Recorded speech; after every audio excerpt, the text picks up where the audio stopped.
বলিউড পাড়ার দীর্ঘদিনের গুঞ্জনকে বাস্তবে রূপ দিয়ে তৃতীয়বারের মতো বিয়ের পিঁড়িতে বসতে যাচ্ছেন সুপারস্টার আমির খান।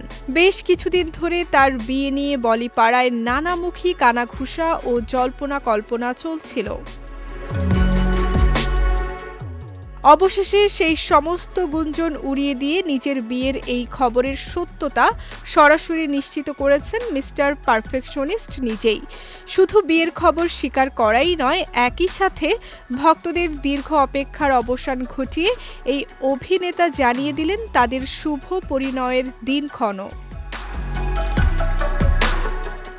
সম্প্রতি এক বিশেষ বক্তব্যে আমির খান তার ব্যক্তিগত জীবনের এই বড় সিদ্ধান্তের কথা প্রকাশ করেন। তিনি জানান, বর্তমানে তিনি একটি পেশাদার সফরে মার্কিন যুক্তরাষ্ট্রে অবস্থান করছেন। তবে সফরের ব্যস্ততার মাঝেই নিজের বিয়ে নিয়ে মুখ খোলেন তিনি।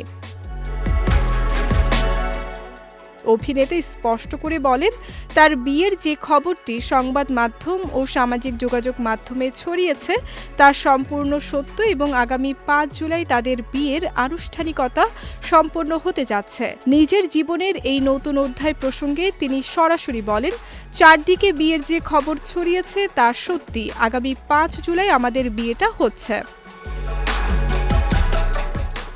ভারতীয় সংবাদ মাধ্যমগুলোর সূত্র থেকে জানা গেছে, কোনো রকমের জাঁকজমকপূর্ণ আয়োজন পছন্দ করছেন না এই তারকা, বরং দুই পরিবারের অত্যন্ত ঘনিষ্ঠ সদস্য ও বন্ধুদের উপস্থিতিতে একদম ঘরোয়া ও ছিমছাম পরিবেশে তাদের বিয়ের মূল অনুষ্ঠান সম্পন্ন করা হবে। এর আগে ২০২৫ সালে নিজের ৬০তম জন্মদিনের বিশেষ উৎসবে প্রেমিকা গৌরীর সঙ্গে সবাইকে আনুষ্ঠানিকভাবে পরিচয় করিয়ে দিয়েছিলেন এই অভিনেতা।